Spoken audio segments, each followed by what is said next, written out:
अस्सलाम वालेकुम जी। खीरे की कुछ वैरायटीज़ के बारे में बताना चाह रहा था। खीरे की हम लोगों ने टनल फार्मिंग शुरू कर दी है। सितंबर में बहुत से लोग टनल फार्मिंग की तरफ जा रहे हैं। हमें बड़ा नुकसान उठाना पड़ा। हम लोगों ने जुलाई में लगा दिया था। बहुत सी बारिशें हुई और बहुत से इसमें हमारे टनल्स गिर गए। फिर बारिशें हमें गोडी नहीं करने दे रही थी, टनल्स उठाने नहीं दे रही थी, तो हमें ठीक ठाक नुकसान हुआ। हमें दोबारा आधे से ज़्यादा एकड़ का बीज लगाना पड़ा।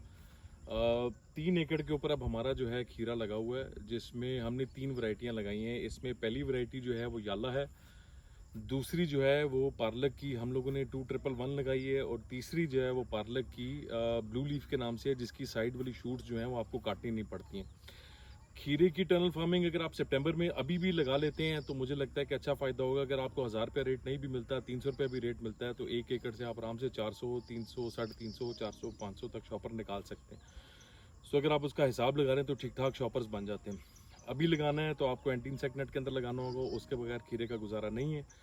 लेकिन अगर सितंबर में आप लगा रहे हैं तो भी एंटी इंसेक्ट नेट में लगेगा, लेकिन नवंबर के एंड में जाके इसके ऊपर आपको शॉपर चढ़ाना होगा, तो ये आपका दिसंबर भी निकाल जाएगा। सीड पार्लक के थोड़े सस्ते हैं, हम पहली दफ़ा ट्राई करने लगे हैं। याला जो है उसकी ऑलरेडी बहुत से लोगों ने ट्राई किया है, उसमें क्या मिलता है क्या नहीं मिलता वो भी सामने आ जाएगा। कुछ जगहों पे हमने मल्चिंग नहीं की थी क्योंकि गर्मी बहुत ज़्यादा थी जुलाई में।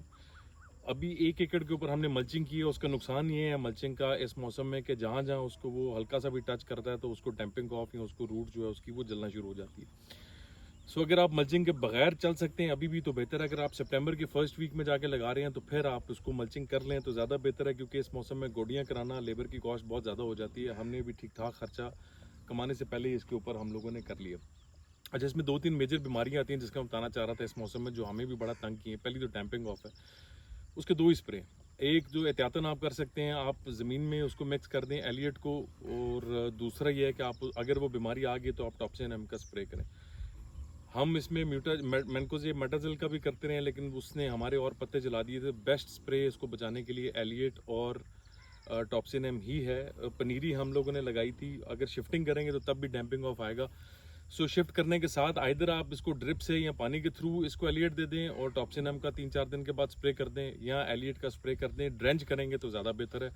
बहुत से लोग इसमें ये भी सजेस्ट करते हैं, जिस तरह हमने भी अपनी पनीरियों में यही किया हुआ है कि हम उसको रेत में या उसमें मिक्स करके टॉप्सिन एम एलियट को हम उसको जड़ों के साथ लगा देते हैं हल्का हल्का, और उसके बाद ऊपर से पानी दे देते हैं।